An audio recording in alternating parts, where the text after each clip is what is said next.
Now, how often do you drift off for a second when you're in a meeting or talking to someone, or even when you're talking yourself? Scientists now claim to have an explanation for what might be called brain fog.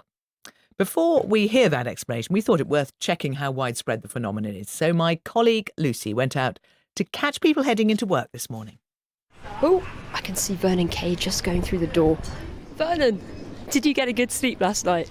Yeah, I did get a good sleep last night, actually. I kind of have a routine in bed by 10, I think, and then I get a good dose of sleep. A little bit of melatonin, I will say I do cheat a little bit. Do you remember what you had for dinner yesterday? My evening meal was, I had a nice piece of tuna with some stir fry, fresh vegetables, a little bit of soy sauce, teriyaki on the tuna, and then, top tip for you, I took some pineapple out the fridge, and then I pan-fried the pineapple with a little bit of honey. Well, it sounds like you're definitely not suffering from brain fog. Are you a sufferer of brain fog? Yeah, I played American football for 4.5 years. I definitely have brain fog, 100%. Any tips for people trying to overcome brain fog? I can't remember.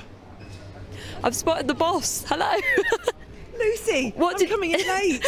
Have you forgotten about the morning meeting? No, I haven't. Do you remember what you had for dinner last night? Yes, I did.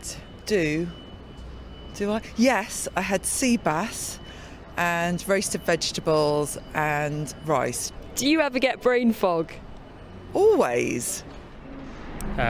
Sometimes, yes. Did you have a good night's sleep last night? Because if you did, you're less likely to get brain fog.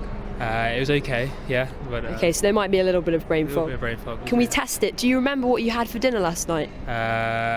I had prawns, but I can't remember much else other than prawns. Ah, you're suffering from brain fog. Amazing fish suppers everyone's having. Dr Lindsay Browning is a psychologist, neuroscientist and sleep expert. Good afternoon, Dr Browning. Good afternoon. Now, this research from MIT suggests one answer as to why we all might struggle. And of course, it all rests on sleep from the sounds of it. Definitely. So this study looked at 26 people. So it's quite a small study, but it's really interesting because they had these people and they gave them a night of good sleep and then a night of sleep deprivation.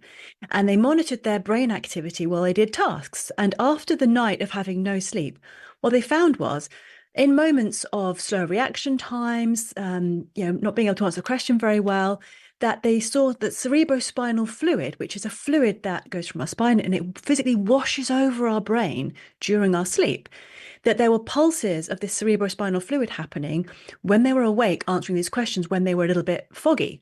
And what it suggests, what the researchers suggest, is that it might be an indication that if you're sleep deprived, your brain is so desperate for sleep, basically, because it needs to get the jobs done that happen during sleep, that it starts to impede your daytime function. So you're basically having a kind of micro sleep during your awake time, which gives you that brain fog. And that's what this study suggests. Okay, so on a good night's sleep, this cerebrospinal fluid comes into your brain and does a mopping up of... Yes, it's amazing. It's absolutely fantastic. So it's almost like a physical, like a mopping, with a mop and a bucket, and it's physically washing your brain clean.